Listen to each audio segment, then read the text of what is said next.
Community radio ബെൻസിൽ ഇപ്പോൾ സുഗുനോ ഭവന്തു. അവതരണം പ്രിയ ആന്റണി. സാങ്കേതിക സഹായം ബോണി ജെ ബേസ്. നമസ്കാരം. സുഗുനോ ഭവന്തുവിന്റെ മറ്റൊരു എപ്പിസോഡിലേക്ക് എല്ലാ മാന്യ ശ്രോതാക്കൾക്കും സ്വാഗതം. അപ്പോൾ ഇന്ന് നമ്മോടൊപ്പം ഉള്ളത് പ്രിയപ്പെട്ട യോഗാ ഗുരു പ്രിയ ആന്റണിയാണ്. അപ്പോൾ നമ്മുടെ യോഗാ ഗുരുവിനെ പരിപാടിയിലേക്ക് സ്വാഗതം ചെയ്യുകയാണ്. നമസ്കാരം. അപ്പോൾ ഇന്ന് നമ്മൾ ചർച്ച ചെയ്യുന്ന ഒരു വിഷയം എന്ന് പറയുന്നത് വളരെയധികം പ്രയോജനപ്പെടുന്നതും വളരെ ആകാംക്ഷപൂർവ്വം കേൾക്കാൻ ആഗ്രഹിക്കുന്ന ഒരു വിഷയമാണ്. അതായത് കൊച്ചുകുട്ടികൾ തൊട്ട് പ്രായമായവർക്ക് വരെ ഈ ഒരു വിഷയം വളരെയധികം പ്രയോജനപ്പെടുന്ന ഒരു വിഷയം തന്നെയാണ്. എല്ലാവർക്കും ആവലാതിയാണ് ഈ ഒരു കാര്യത്തിൽ. അതായത് നമ്മുടെ മുടി കൊഴിച്ചിലിനെ കുറിച്ചാണ് ഇന്ന് നമ്മൾ പറയാൻ പോകുന്നത്. മുടി കൊഴിച്ചിലിന് എങ്ങനെയൊക്കെ യോഗയിലൂടെ പരിഹാരങ്ങൾ കണ്ടെത്താം, അതിനു വേണ്ടിയിട്ടുള്ള യോഗ പരിശീലന മുറകൾ ഏതൊക്കെയാണ് എന്നൊക്കെ ഇന്ന് നമുക്കൊന്ന് കേൾക്കാം. അതിനായിട്ട് തന്നെ നമ്മോടൊപ്പമുള്ള യോഗാ ഗുരുവിലേക്ക് നമുക്ക് പോകാം. ഒരുപക്ഷെ ഇത് കേട്ടുകൊണ്ടിരിക്കുന്ന പല ശ്രോതാക്കൾക്കും ഒരു സംശയം തോന്നിയേക്കാം. യോഗ ചെയ്യുന്നത് കൊണ്ട് മുടി കൊഴിച്ചിൽ മാറാൻ സാധ്യതയുണ്ടോ? ആ ചോദ്യത്തിന് ഉത്തരം പറയുന്നതിന് മുമ്പ് ഇന്നത്തെ ഒരു സാഹചര്യം ഞാൻ പറയാം.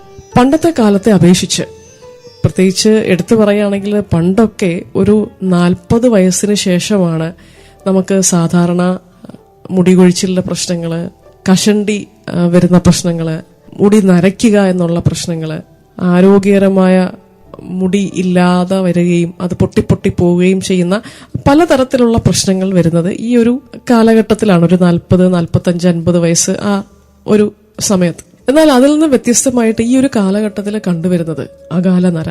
വളരെ ചെറിയ പ്രായം തൊട്ടേ കുട്ടികളുടെ പോലും മുടി നരച്ചു വരുന്നു.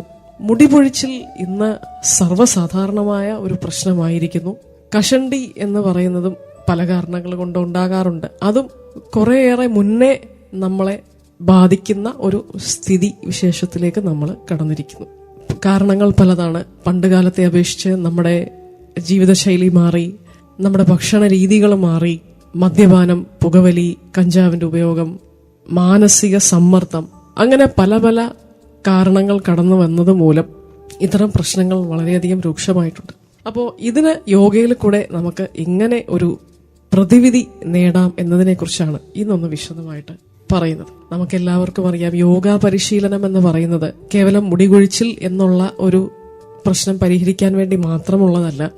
നമ്മുടെ മനസ്സിന്റെയും ശരീരത്തിന്റെയും നമ്മുടെ ആത്മാവിന്റെയും ഒക്കെ മെച്ചപ്പെട്ട ഒരു ആരോഗ്യം നിലനിർത്തി കൊണ്ടുപോകുക, അല്ലെങ്കിൽ അതിന്റെ ഒരു ചേർച്ച, ഒരു യോജിപ്പാണ് യോഗ കൊണ്ട് ഉദ്ദേശിക്കുന്നത്.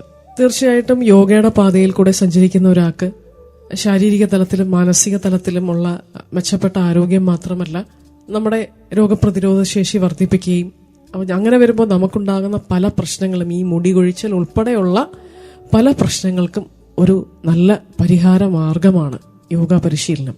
അതിന് നമുക്ക് ചെലവുകൾ ഒന്നും തന്നെ ഇല്ല. നിങ്ങൾക്ക് യോഗ ചെയ്യാൻ അറിയാമെങ്കിൽ ഒരു യോഗ മാറ്റ് ഇടാനായിട്ട് നിങ്ങളുടെ വീട്ടിൽ സ്ഥലമുണ്ടെങ്കിൽ അത്രയും മാത്രമേ ആവശ്യമുള്ളൂ. അതിനോടൊപ്പം സ്ഥിരമായിട്ട് യോഗ പരിശീലിക്കാനുള്ള ഒരു മനസ്സാന്നിധ്യം, ആ ഒരു നിശ്ചയദാർഢ്യം നമുക്ക് ഉണ്ട് എന്നുണ്ടെങ്കിൽ തീർച്ചയായിട്ടും നമ്മുടെ ശാരീരിക തലത്തിലും നമ്മുടെ മനസ്സിന്റെ തലത്തിലും ഒക്കെ ഒരു ഉണർവും ഉന്മേഷവും നമുക്ക് സ്വായത്തമാക്കാൻ സാധിക്കും. എന്തെല്ലാം കാരണങ്ങൾ കൊണ്ടാണ് മുടി കൊഴിച്ചിൽ ഉണ്ടാകുന്നത്? ഒരുപാട് തരം കാരണങ്ങളുണ്ട്. ഈ കുട്ടികൾ തൊട്ട് മുതിർന്ന ആൾക്കാർ വരെ പല പല പ്രശ്നങ്ങളാണ് മുടി കൊഴിച്ചിലിൽ. ഓരോന്നും വ്യത്യസ്തപ്പെട്ടിരിക്കുന്നു. ഒന്നാമതായിട്ട് ജനിതക ഘടന, ജനറ്റിക് ആയിട്ടുള്ള ഫാക്ടേഴ്സ് പലതുകൊണ്ടും മുടി കൊഴിച്ചിൽ ഉണ്ടാകാറുണ്ട്. പാരമ്പര്യമായിട്ട് കഷണ്ടിയുടെ പ്രശ്നങ്ങളുള്ളവർക്ക് ഒക്കെ വരാനുള്ള സാധ്യത കൂടുതലാണ്. രണ്ടാമതായിട്ട് പ്രായം ഏറുന്തോറും ഏജിങ് ഒരു വലിയ ഫാക്ടറാണ്. ഏജിങ് മുന്നോട്ട് പോകുന്നതനുസരിച്ച് അതിൻ്റെതായ ബുദ്ധിമുട്ടുകൾ വരുന്നത് കൊണ്ട് നമുക്ക് മുടി കൊഴിച്ചിൽ വരാറുണ്ട്. മറ്റൊരു പ്രശ്നം, നമ്മൾ എടുക്കുന്ന ഭക്ഷണത്തില് ഇരുമ്പിന്റെ, പ്രോട്ടീന്റെ, സിങ്ക്, വൈറ്റമിൻ ഡി എന്നിവയുടെ അഭാവം ഉണ്ടെങ്കിൽ, അല്ലെങ്കിൽ കുറവ് സംഭവിക്കുകയാണെങ്കിൽ അപ്പോഴും മുടി കൊഴിച്ചിൽ എന്നുള്ള പ്രശ്നം നമുക്ക് വരാറുണ്ട്. അതുമാത്രമല്ല, നമ്മുടെ തലയോട്ടിയിലെ സ്കാൽപ്പില് ഒരുപാട് ഓയിലി ആയിട്ടിരിക്കുക, താരന്റെ പ്രശ്നങ്ങൾ ഉണ്ടാകുക, മുടി ഭയങ്കര ഡ്രൈ ആവുന്ന അവസ്ഥ ഉണ്ടാകുക, ഇതെല്ലാം മുടികൊഴിച്ചിലിനൊരു കാരണമാണ്. മറ്റൊരു പ്രധാനപ്പെട്ട പ്രശ്നം എന്ന് പറയുന്നത് ഹോർമോണൽ ഇംബാലൻസസ് ആണ്. പലതരത്തിലുള്ള ഹോർമോണൽ ഇംബാലൻസസ് പ്രത്യേകിച്ച് സ്ത്രീകൾക്കും പുരുഷന്മാർക്കും ഒക്കെ വരാറുണ്ട്. ഇപ്പൊ തൈറോയിഡ് ഉദാഹരണമാണ്, ഓട്ടോ ഇമ്മ്യൂൺ ഡിസീസ് ഉണ്ട്, PCODയുടെ പ്രശ്നങ്ങളുണ്ട്. അങ്ങനെ പലതരം പ്രശ്നങ്ങൾ നമുക്ക് മുടി കൊഴിച്ചിലിന് കാരണമാകാറുണ്ട്. പിന്നെ ചിലർക്ക് മുടിയിൽ ചില കെമിക്കൽ ട്രീറ്റ്മെന്റ്സ് ഒക്കെ ചെയ്യുമ്പോൾ അത് യോജിക്കാതെ വരുമ്പോൾ മുടി കൊഴിച്ചിലുണ്ടാകാറുണ്ട്. പിന്നെ ചിലര് വളരെ ഇറുക്കി കെട്ടി മുറുക്കിയൊക്കെയാണ് മുടി വെക്കാറുള്ളത്.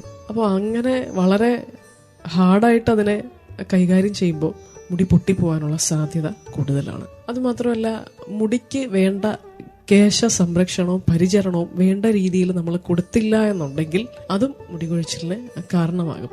കേശ സംരക്ഷണം എന്ന് പറയുന്നത് ഒരുപാട് സമയമെടുത്തൊന്നും ചെയ്യേണ്ട കാര്യമൊന്നുമല്ല. നമുക്ക് വീട്ടിൽ ലഭ്യമാകുന്ന ലളിതമായിട്ടുള്ള കാര്യങ്ങൾ ഉപയോഗിച്ച്, ഉദാഹരണം പറയുകയാണെങ്കിൽ ചെമ്പരത്തി താളിയിട്ട് മുടി കഴുകുക, നല്ല കാച്ചിയ എണ്ണ തേച്ച് അല്പസമയം നന്നായിട്ട് ഒന്ന് മസാജ് ചെയ്തതിന് ശേഷം മുടി കഴുകുക, ഇതൊക്കെ നമുക്ക് വീട്ടിൽ തന്നെ ചെയ്യാവുന്ന ചെറിയ ചെറിയ കാര്യങ്ങളാണ്. അപ്പോൾ അതിൽ തീരെ ശ്രദ്ധ കൊടുക്കുന്നില്ല എന്നുണ്ടെങ്കിൽ അതും മുടി പൊഴിച്ചിലിന് കാരണമാകും. മറ്റൊരു പ്രധാനപ്പെട്ടൊരു വിഷയം മാനസിക പിരിമുറുക്കമാണ്. മാനസിക പിരിമുറുക്കം വളരെയധികം അനുഭവിക്കുന്ന ആൾക്കാരിൽ മുടി പൊഴിച്ചിൽ സാരമായി തന്നെ കാണാറുണ്ട്. ഒരുപക്ഷെ അത് ശ്രദ്ധിക്കപ്പെട്ടില്ലെങ്കിൽ പോലും ഒന്ന് കാര്യമായി തന്നെ ഒന്ന് ശ്രദ്ധിച്ചാൽ നമുക്കറിയാൻ പറ്റും, നമ്മുടെ ടെൻഷൻ, സ്ട്രെസ് ഒക്കെ കൂടി വരുന്ന സമയത്ത് മുടി പൊഴിച്ചിൽ വളരെയധികം കണ്ടുവരാറുണ്ട്. അപ്പോൾ എങ്ങനെയാണ് യോഗയിലൂടെ നമുക്ക് ഈ മുടി കൊഴിച്ചിലിനൊരു പരിഹാരം കണ്ടെത്തുന്നത്? ഞാൻ നേരത്തെ പറഞ്ഞല്ലോ, യോഗ പരിശീലനം എന്ന് പറയുന്നത് മുടി കൊഴിച്ചിൽ എന്നുള്ള ഒരു പ്രശ്നം പരിഹരിക്കുക എന്നുള്ളത് മാത്രമല്ല നമ്മുടെ ഉദ്ദേശം. കാരണം യോഗ പരിശീലനം ആത്യന്തികമായിട്ടും മനസ്സിന്റെ മാലിന്യങ്ങളെ അകറ്റുക എന്നുള്ളതാണ്. മനസ്സിന്റെ മാലിന്യങ്ങളെ അകറ്റുക എന്നുള്ള സ്ഥിതിയിലേക്ക് നമ്മൾ കടന്നു വരണമെന്നുണ്ടെങ്കിൽ ചിട്ടയായ രീതിയിലുള്ള യോഗ പരിശീലനം, ശരിയായ രീതിയിലുള്ള പ്രാണായാമ പരിശീലനം, മെഡിറ്റേഷൻസ്, ഇതെല്ലാം അനുഷ്ഠിച്ചു പോകുമ്പോഴാണ് നമുക്ക് വ്യത്യാസങ്ങൾ ഉണ്ടാകുന്നത്. ഇനി മുടി കൊഴിച്ചിലിന്റെ കാര്യത്തിലേക്ക് വരികയാണെങ്കിൽ, ഞാൻ നേരത്തെ പറഞ്ഞതുപോലെ ഈ രോഗപ്രതിരോധ ശേഷി കുറയുമ്പോൾ മുടി പൊഴിച്ചിൽ എന്ന് മാത്രമല്ല മറ്റ് പല ആരോഗ്യ പ്രശ്നങ്ങളും നമുക്ക് വരാറുണ്ട്. അപ്പോൾ യോഗ പരിശീലനം ചെയ്യുന്നത് വഴി നമ്മുടെ രോഗപ്രതിരോധ ശേഷിയെ മെച്ചപ്പെടുത്തി പരിപാലിച്ച് മുന്നോട്ട് കൊണ്ടുപോകാൻ പറ്റും എന്നുള്ളതാണ് ഒരു വലിയ ഉദ്ദേശം. അപ്പോൾ ആ ഒരു കാര്യം സംഭവിക്കുന്നതോടുകൂടി തന്നെ മുടി കൊഴിച്ചിലിന് ഏറെക്കുറെ ഒരു പരിഹാരം നമുക്ക് ലഭിക്കും. പിന്നുള്ളൊരു പ്രധാനപ്പെട്ട കാര്യം, നമ്മൾ എടുക്കുന്ന മാനസിക പിരിമുറുക്കങ്ങൾ. ഇന്നത്തെ കാലത്ത് കൊച്ചുകുട്ടികൾക്ക് തൊട്ട് സ്ട്രെസ് ഒരു വലിയ പ്രശ്നമാണ്. സ്ട്രെസ് എല്ലാവർക്കും ഉണ്ട്, ടെൻഷൻ ഇല്ലാത്ത ആരുമില്ല. പക്ഷെ ഇതിനെ എത്ര നല്ല രീതിയിൽ കൈകാര്യം ചെയ്തുകൊണ്ട് പോവുക എന്നുള്ളതാണ് യോഗയിൽ കൂടെ നമ്മൾ സ്വായത്തമാക്കുന്ന ഒരു വലിയ ഗുണം. അപ്പോൾ ഈ മാനസിക പിരിമുറുക്കം യോഗ പരിശീലനത്തിലൂടെ പതുക്കെ പതുക്കെ കുറഞ്ഞു തുടങ്ങുമ്പോൾ അതുവഴി നമുക്കുണ്ടായ മുടികൊഴിച്ചിൽ എന്ന പ്രശ്നത്തിനും ഒരു കാതലായ മാറ്റം ഉണ്ടാവും. മറ്റൊരു പ്രശ്നം, ഈ തലയിലേക്ക് കറക്റ്റായിട്ടുള്ള രീതിയിൽ ബ്ലഡ് സപ്ലൈ ഉണ്ടാകാതിരിക്കുക, സ്കാൽപ്പിലേക്ക് ആവശ്യമുള്ള ന്യൂട്രിയൻസ് ഒക്കെ എത്താതിരിക്കുക.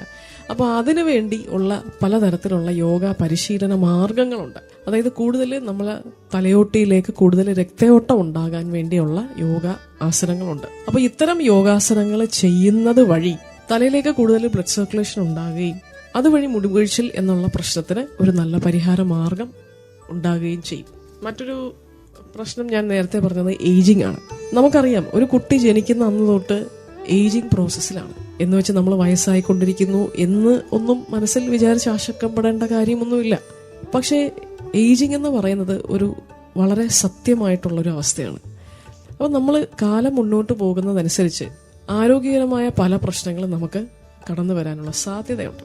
പക്ഷെ ഒരു സന്തോഷ വാർത്ത എന്ന് പറയുന്നത്, യോഗ പരിശീലനം സ്ഥിരമായിട്ട് ചെയ്യുന്ന ഒരു വ്യക്തിയുടെ ഏജിങ് പ്രോസസ്സ് സ്ലോ ഡൗൺ ചെയ്യും. അതായത് കുറച്ച് വൈകിയാണ് നമ്മുടെ ഏജിങ് സംബന്ധമായ പ്രശ്നങ്ങൾ നമുക്ക് ഉണ്ടാകാൻ സാധ്യതയുള്ളൂ. ഇനി അഥവാ ഉണ്ടായാൽ തന്നെ അതൊക്കെ വളരെ അനായാസേനെ നമുക്ക് കൈകാര്യം ചെയ്ത് മുന്നോട്ട് കൊണ്ടുപോകാൻ സാധിക്കും.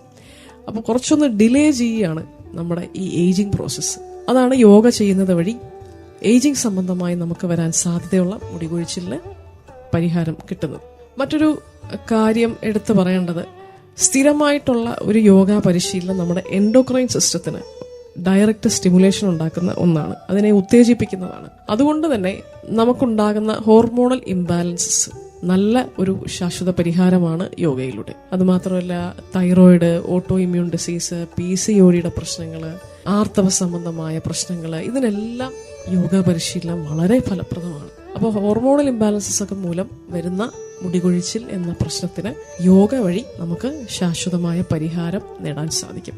ഞാൻ പ്രത്യേകിച്ച് എടുത്ത് പറയുന്നത് തൈറോയിഡൊക്കെ ഇന്ന് വളരെയധികം ആൾക്കാർക്ക് ഉള്ള ഒരു പ്രശ്നമാണ്. ഇപ്പോൾ തൈറോയിഡിനൊക്കെ വേണ്ടിയുള്ള ഹൈപ്പർ തൈറോയിഡിനും ഹൈപ്പോ തൈറോയിഡിനും ഒക്കെ വേണ്ടിയുള്ള സെപ്പറേറ്റ് ആയിട്ടുള്ള യോഗാസന മുറകളുണ്ട്. പ്രത്യേകിച്ച് യോഗ തെറാപ്പിയുടെ ഭാഗമായിട്ട് നമ്മൾ ചെയ്യുന്നത്. അത്തരം കാര്യങ്ങളൊക്കെ ചെയ്തു വരുമ്പോൾ തൈറോയിഡിന്റെ ലെവലിലൊക്കെ നല്ല വ്യത്യാസങ്ങളുണ്ടാവും. മറ്റൊരു കാര്യം നമ്മൾ കഴിക്കുന്ന ഭക്ഷണമാണ്. യോഗ പരിശീലനം മാത്രം പോരാ, നമ്മൾ ശരിയായ രീതിയിലുള്ള ഒരു ഭക്ഷണക്രമവും കൂടെ നമുക്കുണ്ടാകണം. അതിനോടൊപ്പം തന്നെ ഞാൻ നേരത്തെ പറഞ്ഞ കൂടുതലായിട്ട് iron, protein, zinc, vitamin D എന്ന കാര്യങ്ങളൊക്കെ അടങ്ങിയ ഭക്ഷണം കൂടുതലായിട്ട് നമ്മുടെ ഡയറ്റിൽ ഉൾപ്പെടുത്താനും ശ്രദ്ധിക്കണം. പ്രത്യേകിച്ച് മുടി കൊഴിച്ചിൽ കൂടുതലുള്ള ആൾക്കാരാണെങ്കിൽ ഇത്തരം ഭക്ഷണ സാധനങ്ങൾ കൂടുതലായിട്ട് കഴിക്കുക. ഇപ്പൊ പറഞ്ഞല്ലോ, അതായത് യോഗ ചെയ്യുന്നതിലൂടെ മുടി കൊഴിച്ചിലിൽ എങ്ങനെയൊക്കെ തടയാമെന്നത്. അപ്പോ ഇതിന് ശാസ്ത്രീയമായിട്ട് എന്തൊക്കെ മാറ്റങ്ങളാണ് നമ്മുടെ ശരീരത്തിൽ വരുന്നത്? മാറ്റങ്ങളെന്ന് പറഞ്ഞ് എടുത്തു പറയുകയാണെങ്കിൽ കൂടുതൽ നമ്മുടെ ഈ സ്കാൽപ്പിലൊക്കെ കൂടുതൽ രക്തയോട്ടം ഉണ്ടാക്കണം. അപ്പോൾ അതിനുവേണ്ടി ഉള്ള യോഗ പരിശീലനങ്ങൾ നമ്മൾ ചെയ്യുമ്പോൾ കൂടുതലായിട്ട് ബ്ലഡ് സർക്കുലേഷൻ നമ്മുടെ തലയോട്ടിയിലേക്കൊക്കെ വരുന്നു. അങ്ങനെ വരുമ്പോഴത്തേക്ക് കൂടുതൽ ഓക്സിജന്റെ അളവ് തലയോട്ടിയിലെ ഓരോ സുഷിരങ്ങളിലേക്ക്, ഫോളിക്കിൾസിലേക്കും ഒക്കെ ചെല്ലുകയും മുടി നല്ല രീതിയിൽ ഹെൽത്തി ആയിട്ട് ആരോഗ്യമുള്ള ഒരു മുടിയാണ് നമുക്ക് എപ്പോഴും ആവശ്യം. ആരോഗ്യമുള്ള മുടിയാണ് കുറച്ച് നാൾ നിലനിൽക്കൂ. തീർച്ചയായിട്ടും മുടി പൊഴിച്ചിൽ എന്ന് പറയുന്നത് സാധാരണ ഉള്ള ഒരു സംഭവമാണ്. പക്ഷെ നമുക്കൊരു പ്രശ്നം വരുന്നത് എപ്പോഴാണെന്ന് വെച്ചാൽ അളവിലും കൂടുതൽ മുടി നമുക്ക് പൊഴിയുന്നുണ്ടെങ്കിൽ അതൊരു പ്രോബ്ലമാണ്. അപ്പോൾ ഹെൽത്തി ആയിട്ടുള്ള ഹെയർ ആണ് നമുക്ക് ആവശ്യം. അതിനുവേണ്ടി നല്ല ന്യൂട്രിയൻസും നമ്മൾ എടുക്കുന്ന ഭക്ഷണമൊക്കെ കൃത്യ അളവിൽ നല്ല രീതിയിൽ അവിടെ ചെല്ലണം. പിന്നെ ശരിയായ രീതിയിലുള്ള ഒരു ബ്ലഡ് സർക്കുലേഷൻ നമുക്ക് തലയോട്ടിയിൽ കിട്ടണം. അതെല്ലാം യോഗ പരിശീലനത്തിൽ കൂടെ നമുക്ക് സ്വായത്തമാക്കാം. പിന്നെ എടുത്തു പറയേണ്ടത് അകാല നര എന്നുള്ള പ്രശ്നം അനുഭവിക്കുന്ന കുറേ ആൾക്കാരുണ്ട്. അപ്പോൾ അതിനകത്ത് എടുത്തു പറയേണ്ടത് ചില യോഗാസനങ്ങൾ, പ്രത്യേകിച്ച് സർവാംഗാസനം, ശീർഷാസനം പോലെയുള്ള യോഗാസനങ്ങൾ സ്ഥിരമായിട്ട് ചെയ്യുന്ന ഒരു വ്യക്തിയാണെങ്കിൽ അതൊരു പക്ഷേ ഒരു ബിഗിനറിന് ചിലപ്പം ഇച്ചിരി സമയം എടുക്കുമായിരിക്കും. പക്ഷെ എന്നാലും നമുക്ക് എല്ലാവർക്കും ചെയ്യാൻ പറ്റുന്ന യോഗാസനങ്ങളൊക്കെയാണ്. അത് മുന്നോട്ട് ചെയ്തു വന്നു കഴിയുമ്പോൾ ഈ അകാല നര എന്നുള്ള പ്രശ്നം നമുക്ക് നേരത്തെ ഞാൻ പറഞ്ഞത് ഏജിങ് നമ്മളൊന്ന് ഡിലേ ചെയ്യാണ്. അപ്പോൾ ഈ ഏജിങ് ഡിലേ ചെയ്യുന്നതിൻ്റെ ഒരു ഭാഗമായിട്ട് അകാല നര വരാനുള്ള സാധ്യതയൊക്കെ വളരെ കുറവാണ്. പിന്നെ മറ്റൊരു കാര്യം എടുത്തു പറയേണ്ടത്, ഇപ്പോൾ കഷണ്ടിയുള്ള ഒരു വ്യക്തിക്ക് യോഗ ചെയ്തത് കൊണ്ട് മുടി വളരണമെന്നില്ല. അത് പാരമ്പര്യമായിട്ട് ഒരു പക്ഷേ വന്നൊരു പ്രശ്നമാകാം, അല്ലെങ്കിൽ മറ്റെന്തെങ്കിലും കാരണങ്ങൾ കൊണ്ട് കഷണ്ടി ആയതായിരിക്കാം. പക്ഷെ അവിടെ എടുത്തു പറയേണ്ട ഒരു കാര്യം, അത്തരം ആൾക്കാരും യോഗ ചെയ്യുകയാണെങ്കിൽ വരുന്നൊരു മാറ്റം എന്ന് പറയുന്നത് ചിലർക്ക് വല്ലാത്തൊരു മനസ്സിലൊരു ബുദ്ധിമുട്ടാണ്. അയ്യോ, എനിക്ക് കഷണ്ടി ആയി പോയല്ലോ. പക്ഷെ നിങ്ങൾ യോഗ പരിശീലിക്കുകയാണെങ്കിൽ ഇതെല്ലാം ഉൾക്കൊള്ളാനും അത് വളരെ നല്ല രീതിയിൽ അതിനെ കാണാനും ഒരു മനസ്സിലൊരു വേദനയോ വിഷമോ ഒന്നുമില്ലാതെ നമ്മുടെ ലൈഫ് മുന്നോട്ട് കൊണ്ടുപോകാനും ഒക്കെ സാധിക്കും. അത് എന്തുകൊണ്ടാണെന്ന് ചോദിച്ചു കഴിഞ്ഞാൽ യോഗ പരിശീലനത്തിൽ കൂടെ നിങ്ങളുടെ മനസ്സിനുണ്ടായ മാറ്റങ്ങളാണ്. പല കാര്യങ്ങളും ഉൾക്കൊള്ളാൻ നമ്മുടെ മനസ്സിനെ പ്രാപ്തമാക്കുന്ന ഒരു ശാസ്ത്രവും കൂടെയാണ് യോഗ. അപ്പോൾ ഉള്ള കാര്യങ്ങളെ ഉൾക്കൊണ്ടുകൊണ്ട്, അതായത് ഇപ്പോൾ കഷണ്ടി ആണെങ്കിൽ പോലും നമുക്ക് ചിന്തിക്കാൻ പറ്റുന്നൊരു കാര്യം ആരോഗ്യമുണ്ടല്ലോ, അല്ലെങ്കിൽ എനിക്ക് നന്നായിട്ട് കാണാൻ പറ്റുന്നുണ്ടല്ലോ, കേൾക്കാൻ പറ്റുന്നുണ്ടല്ലോ, അങ്ങനെയുള്ള നമ്മുടെ ഉള്ളിലുള്ള പല നല്ല കാര്യങ്ങളെക്കുറിച്ചും ശ്രദ്ധ അങ്ങോട്ടൊന്ന് ഫോക്കസ് ചെയ്യുകയും ഈ കഷണ്ടി ഉണ്ടായി പോയല്ലോ എന്നുള്ള വിഷമം മനസ്സിൽ നിന്ന് പതുക്കെ മാറിപ്പോവുകയും ചെയ്യും. ഏതൊക്കെ യോഗാസനങ്ങളാണ് പ്രത്യേകിച്ച് എടുത്തു പറയാനുള്ളത്? മുടിവീഴ്ചലിന് വേണ്ടി കുറേ ഏറെ യോഗാസനങ്ങൾ പ്രത്യേകം എടുത്ത് പറയേണ്ടതായിട്ടുണ്ട്. അതിൽ ഏറ്റവും ഫലപ്രദമായ ഒരു യോഗാസനം എന്ന് പറയുന്നത് അധോമുഖ ശ്വാനാസനമാണ്. ഡൗൺവേർഡ് ഫേസിംഗ് ഡോഗ് എന്ന് പറയും. അധോമുഖ ശ്വാനാസനം നമ്മുടെ ഹെയർ ഫോളിക്കിൾസിലേക്ക് കൂടുതൽ ഓക്സിജൻ സപ്ലൈ ഉണ്ടാകുകയും ന്യൂട്രിയൻസ് ഒക്കെ നന്നായിട്ട് എത്തിക്കുകയും ഒക്കെ ചെയ്യുന്ന ഒരു സ്ഥിതി നമുക്ക് ശരീരത്തിൽ ഉണ്ടാക്കി തരുമെന്ന് മാത്രമല്ല സ്ട്രെസ് കുറയ്ക്കാനും വളരെ നല്ലൊരു യോഗാസനമാണ്. പിന്നെ ഉത്താനാസന, പവനമുക്താസനയൊക്കെ വളരെ ലളിതമായിട്ടുള്ള യോഗാസനങ്ങളാണ്. എല്ലാ പ്രായത്തിലുള്ള വ്യക്തികൾക്കും ചെയ്യാൻ പറ്റുന്ന ഒരു യോഗാസനമാണ്. സർവാംഗാസനം ഒരു പക്ഷേ കുറച്ച് നാളും കൂടെയൊക്കെ ഒരു പ്രാക്ടീസ് എടുത്തിട്ട് ഒരു ട്രെയിനറിന്റെ കീഴിൽ തന്നെ ഒരു പക്ഷെ ചെയ്യേണ്ടി വരും. പിന്നെ വജ്രാസന എന്ന് പറയുന്ന യോഗാസനമുണ്ട്. കപാലഭാതി വളരെയധികം ഫലപ്രദമായ ഒരു കാര്യമാണ്. ഇതൊരു ക്ലെൻസിങ് പ്രോസസ്സിന്റെ ഭാഗമായിട്ടും ഒക്കെ ചെയ്യുന്നതാണ് കപാലഭാതി. പിന്നെ എടുത്തു പറയേണ്ട പ്രാണായാമ മുറകള്, നാഡീശുദ്ധി പ്രാണായാമം, മുടി പൊഴിച്ചിൽ എന്നുള്ള പ്രശ്നത്തിന് സ്ഥിരമായിട്ട് ചെയ്തു പോകേണ്ട ഒരു പ്രാണായാമമാണ്. പിന്നെ ഭസ്ത്രിക പ്രാണായാമം എന്ന് പറയുന്നൊരു പ്രാണായാമമുണ്ട്. അതും ഈ മുടിപൊഴിച്ചിൽ എന്നുള്ള പ്രശ്നത്തിന് നല്ലൊരു പരിഹാര മാർഗമാണ്.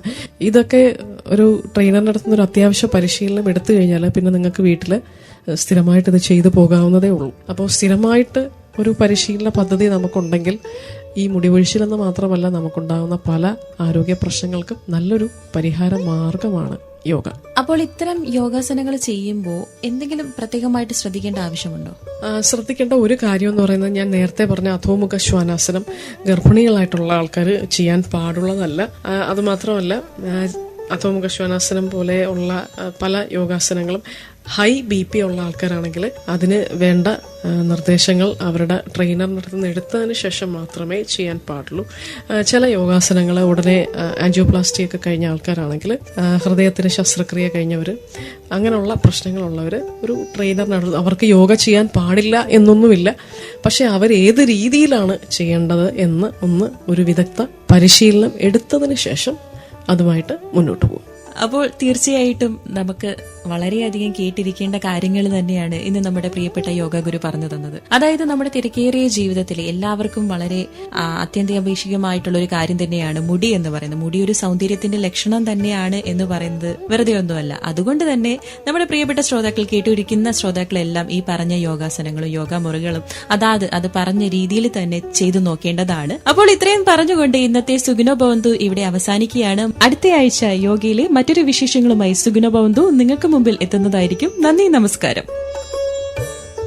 കമ്മ്യൂണിറ്റി റേഡിയോ ബെൻസിഗറിൽ നിങ്ങൾ ഇതുവരെ കേട്ടത് സുഗുനോ ഭവന്തു. അവതരിപ്പിച്ചത് പ്രിയ ആന്റണി. സാങ്കേതിക സഹായം ബോണി ജെ ബേസ്.